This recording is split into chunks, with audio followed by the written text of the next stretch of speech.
beginning. How did you get into foster care? What happened?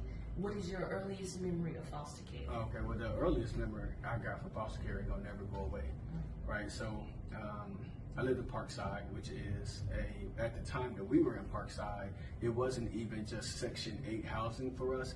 It was emergency housing for us because we was homeless at the time, right? So my mother suffers and still suffers from being bipolar and like really deep depression. So, you know, it'd be times when we were great. The food would get on the table, bills paid, lights is on. And then it'd be times when it's the complete opposite. So this was during the period when it was the complete opposite. How old were you? Let me see, so I got into foster care about 6th, 7th grade. So maybe like 9, 10, somewhere around there. We were at St. Vincent, you know, and then from St. Vincent, I don't know what program she got into, we ended up in Parkside. All I remember is one day I was coming home from school and like usual, my mom's not home. I got 3 younger brothers. I'm fixing food, you know. I would take the food stamp card, you know. Back then I think it was still paper food stamps. Go get food from the store, start cooking, right? You know, we in Parkside. This is a heavily black neighborhood. This blue car, 4-door blue car with this white circle, pulls up in front of my door, right? Out comes 3 white ladies. They don't even knock on the door. They walk right in. And when they walk right in, they talking. I don't remember what they were saying, but right behind them was 2 Dayton cops, and they get to opening the refrigerator. They get to opening the cabinets. They looking around, and I'm like, what's up, you know? Because I'm the oldest of my 3 brothers.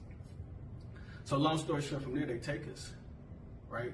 They take us, and they take us to that blue car with that white circle was Children's Services, right? That was Montgomery County Children's Services. I'll never forget this blue car. So they load us all up in this car, take us to on Main Street where that big building is at. Me and my brother up under me, we share the same dad. My 2 younger brothers share the same dad, right? Well, my 2 younger brothers, their grandmother said they was gonna come get them. Ain't nobody come get me and my younger brother, so we had to go to foster care, right? So that first night, I mean, it happened like this. Like I'm talking about, I come home from school at 3 o'clock. By 8 p.m., I'm in some stranger's living room. Like, this is who you about to live with, you know? And that's my earliest memory.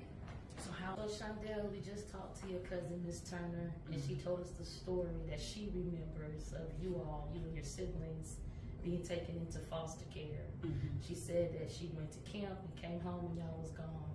Do you remember that day? Vaguely. Mind sharing it with us? And it probably depends on which separation she might have been talking about because there were so many. But I do remember, I think my earliest memory of being separated was about 4. But I had a separation before that. The first time they came and removed us, I was 1. Tell me about it. According to documents that I've read, I'll say that we was removed right before my 2nd birthday. The police was called out by neighbors. Someone else who lived in the building with us had called the police and made a report that there was her son who came home and talked about a young girl named Nikki that he had sex with, and that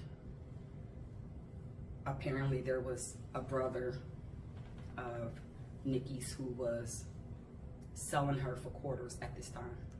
You were 1 year old? About to turn 2. Tell me about the next time you remember being separated.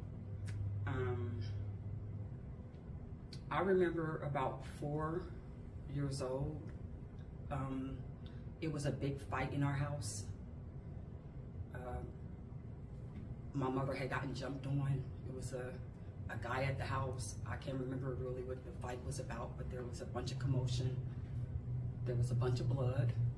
I remember my brother Robert, and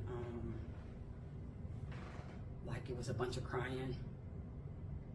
And I remember my mother, like they took her out. She was in the ambulance, like the police had came, the ambulance. She had been escorted out the house in the ambulance, and I remember us all screaming and hollering and crying. And to me, I was like, okay, are we about to go to the hospital with our mom? And no, I didn't see my brother and them again. I think I was probably about 5, I was going on 6 when I seen them again. Do you remember where you went that night? No. Tell me a time that you remember going into your foster home. What was that like? I remember when I was we went back to my mother probably when I was about 5 or so, 6. We were back with my mother again. At this point, my oldest sister was back in the house with us, which had been like sporadic, like all of us kind of being at home with my mother, like at different points. And so at this particular time, my older sister had come back home too. I was about 5. And she was pretty much like the primary caregiver for us because my mother was not able at that time. It was always a bunch of chaos in our house. It was always a bunch of people in and out, strangers. There was always a bunch of men coming in, touching on us. It was horrible. And so my sister had kind of like taken this role as the protector. So I remember we were staying over in this house on Rural Germantown, and my uncle and them would come over, and I could remember the terror that we would feel. I mean, like I could remember like I hated my uncle and them. And I could, like every time they would come over, it would be like one of us would be raped, one of us would be molested. It was like all this stuff was just happening. And so this particular day, I remember my uncle came over, and we had a basement in the house. And my older sister would always tell us to like go run and hide.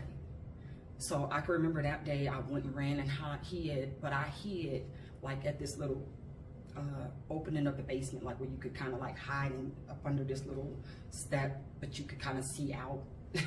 So I'm hiding up under the stairs in the basement, and I hear my sister trying to fight my uncle off of her. And I hear her keep asking him to stop and like, please don't. And